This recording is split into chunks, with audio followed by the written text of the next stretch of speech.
नमस्कार, आप देख रहे हैं उदयपुर न्यूज़। मैं मयूर जोशी, आपका दोस्त, आपका होस्ट। आज हम आपको ले पहुँचे हैं मिठाइयों के बेताज बादशाह के यहाँ शास्त्री स्वीट्स पर। जैसा कि आप सबको विदित है कि गणपति जी पूरे शहर में हर घर में गणपति जी को स्थापित किया गया है। 10 दिनों तक वो हमारे मेहमान के रूप में यहाँ रहेंगे। तो उसी की खास तैयारी को लेकर शास्त्री स्वीट्स ने इस बार 10 अलग अलग तरह के मोदक से, जो गणपति जी का पसंदीदा प्रसाद कहा जाता है मोदक को, 10 तरह के मोदक इन्होंने बनाए हैं। हम आपको उनसे रूबरू करवाते हैं, उनसे बात कराते हैं किस तरह से उनकी तैयारी रही। आइए आपको ले चलते हैं शास्त्री स्वीट्स पर। अब हमारे साथ मौजूद हैं वासुदेव जी वीरवानी जी, जो इस दुकान के ओनर हैं। आइए उनसे आपको बात कराते हैं। सर, पहले तो दर्शकों को ये बताएं कि आपने 10 तरह के मोदक का गणपति जी के लिए आपने 10 तरह के मोदकों का निर्माण करा है। इसके पीछे क्या सोच रही, क्या आपकी मंथना थी कि गणपति जी का सबसे पसंदीदा प्रसाद के रूप में मोदक को माना जाता है, तो इसके पीछे क्या सोच रही और लोग किन तरह का स्वाद इसमें ले सकते हैं, आप कुछ विस्तार से हमें बताएं। जी, अपने मेवाड़ में काफ़ी पिछले टाइम से देख रहे हैं गणेश चतुर्थी का त्यौहार जो मनाते हुए आ रहे हैं अपन, तो मेवाड़ में लगभग लड्डुओं का ही प्रचलन चला आ रहा है काफ़ी लंबे टाइम से। लेकिन पिछले 2-3 सालों से अब आप सोशल मीडिया को देख लीजिए या किसी वजह से देख लीजिए, लड्डू की जगह धीरे धीरे लोग डाइवर्ट इस पर मोदक पे डाइवर्ट हुए हैं। पिछले 2 सालों से तो कुछ 2-4 वैरायटी बना पा रहे थे, लोगों को इतना ज्ञान नहीं था मोदक का। लेकिन इस साल से तो मोदक के लिए इतनी क्रेज है लोगों में गणपति को बाबा को चढ़ाने के लिए, तो हमने भी लोगों को क्रेज को देखते हुए और सोशल मीडिया में मोदक की इम्पोर्टेंस को देखते हुए हमने भी इस बार 12 तरीके के मोदक बनाए। हर लोगों को मतलब जैसे 9 दिन या 10 दिन वो गणपति स्थापना रख रहे हैं, अपने गणपति घर पे रख रहे हैं, तो उनको 10 दिन वो अलग अलग तरीके का भोग चढ़ाए मोदक का। इसमें हमने ड्राई फ्रूट के भी मोदक बनाए। अब बच्चों को चॉकलेट पसंद है तो हमने चॉकलेट के भी मोदक बनाए। अब कोई उपवास रखता है तो उनको दूध मावे के भी मोदक बनाए। बेसन के गणपति को बेसन के मोदक पसंद है, वो भी हमने बनाए। तो हमने इस तरह से 12 तरीके के मोदक हमने बनाए। तो लोगों में मोदक को लेकर बहुत क्रेज है। लड्डुओं को थोड़ा कम करते हुए इस बार मोदक का बहुत ज़्यादा क्रेज है। तो आप ये चाहते हैं कि आप दर्शकों को मोदक के बारे में बताएं और पर्टिकुलर हमें दिखाएं कि किस तरह के मोदक हैं आपके पास।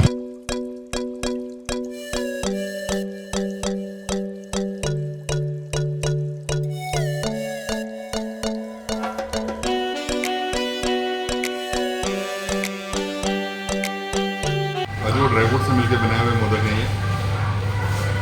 इस पर स्पेशल बच्चों के लिए भी हमने मोदक बनाए, जो ये बोनविटा के मोदक हैं। बोनविटा चॉकलेट के मोदक बने हुए हैं। उसके बाद देखिए आप ये कोबरे के मोदक जो गणपति को बहुत प्रिय हैं, वो बनाए हुए हैं। उसके बाद में बेसन के मोदक हैं, कांगड़ी के आटे के मोदक हैं, आटे के मोदक हैं, ये मावे के मोदक हैं, ये मथुरा के पेड़े जो बनते हैं, मथुरा के मोदक हैं। ये मथुरा के मोदक के नाम से इसको हमने बनाया है इस बार। ये कांगड़ी के मोदक हैं, ये मावे के मोदक हैं, ये बेसन के हैं। इस तरीके से आप देखिए कि हर जिसको जो पसंद है हमने हर वैरायटी बना रखी है मोदक में। ये सत्तू के मोदक हैं।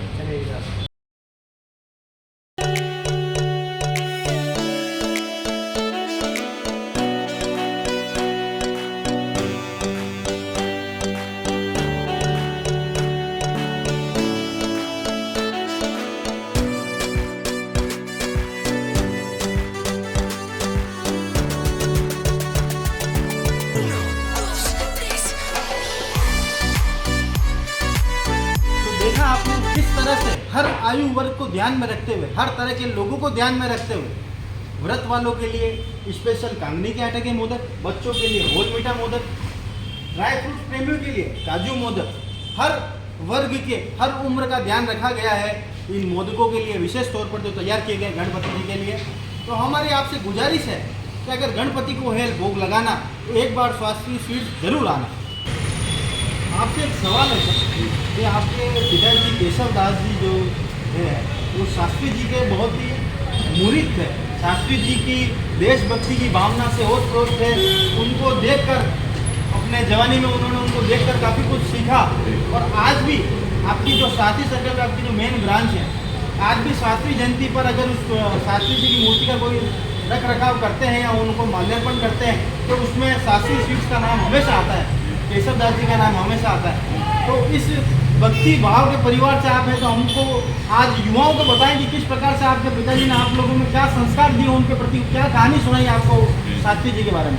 देखिए, भारतीय राजनीति में लाल बहादुर शास्त्री जैसे ईमानदार और कर्मठ नेता तो हमने आज तक भी नहीं देखे हैं। हमारे पिताजी उनसे बहुत ही प्रभावित थे, उनकी ईमानदारी से, उनकी सादगी से बहुत प्रभावित थे। उनकी ईमानदारी और सादगी को प्रभावित होकर ही उन्होंने अपना व्यापार चालू किया है। और उन्होंने पहले दिन जब व्यापार प्रारंभ किया, उस दिन ही कसम खाई थी कि सारा व्यापार हमारा ईमानदारी से और पूरा ग्राहकों को ध्यान में रखते हुए हर चीज़ को स्वच्छता से, ईमानदारी से ही सब काम किया जाएगा। उसके बाद में शाही सर्कल का जो चौराहा बनाया हमारा, उसके बाद से जो लाल बहादुर शास्त्री साहब की जब मृत्यु हुई, उनका निधन हुआ, उसके बाद से कंटिन्यू उनका सेवा करना वहाँ पे, लाल बहादुर शास्त्री की जयंती पे उनका माल्यार्पण करना, ये सारा कार्य जो हमारे पिताजी पूरे तन मन धन से करते हैं। पिताजी नहीं है, उनके बाद में हम लोग ये सारा काम उनकी ईमानदारी को देखते हुए हम भी पूरी उनके रास्ते पे ही चल रहे हैं। सारी ईमानदारी हमने उसी के हिसाब से बना रखी। आज हम जो उदयपुर में व्यापार कर रहे हैं, वो हमारा नाम सिर्फ ईमानदारी से, क्वालिटी से, सच्चाई से जो हम काम कर रहे हैं, वो सारा उदयपुर वालों को सबको पता है कि जो भी हम यहाँ मिठाई बना रहे हैं, जो भी हम व्यवसाय कर रहे हैं, सारा ईमानदारी से और लाल बहादुर शास्त्री के आदर्शों को ध्यान में रखते हुए, इनको अपना आदर्श मानते हुए आज भी हम, हमारी जो नई जनरेशन है, वो जनरेशन भी इनके आदर्शों पे ही चल रही है। तो शास्त्री जी के जीवित रहते ही ये दुकान का नाम शास्त्री स्वीट्स पड़ा था कि शास्त्री जी की मृत्यु के बाद इस दुकान का नाम आपने शास्त्री स्वीट्स रखने की सोची? शास्त्री जी से बाल्यकाल से हमारे पिताजी बहुत प्रभावित थे, उनकी ईमानदारी से, उनके राजनीतिक जीवन से बहुत प्रभावित थे। तो मन में विचार करके बैठे हुए थे कि मैं अगर कोई व्यवसाय चालू करूँगा तो इनके आदर्शों पे ही करूँगा। उनके आदर्शों के पे ही, उनके ईमानदारी को देखते ही ये सारा व्यापार हमने चालू किया। आज भी हमने वो पूरी अपनी ईमानदारी बरकरार रखी हुई है पूरे शहर में। जी, इस बात में कोई दो राय नहीं कि आपकी ईमानदारी पर कोई शंका नहीं, किसी को कोई संशय नहीं। इसीलिए आपको मिठाई का बेताज बादशाह भी कहा जाता है, शास्त्री स्वीट्स को। तो हमने आपको दिखाया, आज हमारा विशेष कार्यक्रम में हमने आपको दिखाया कि गणपति जी के लिए कैसे इन्होंने 10-12 तरह के मोदक तैयार करे हैं। अगर आप भी गणपति जी को भोग लगाना चाहते हैं और सच्चे मन से गणपति जी को प्रसन्न करना चाहते हैं, तो एक बार मोदक का भोग जरूर लगाएं। धन्यवाद।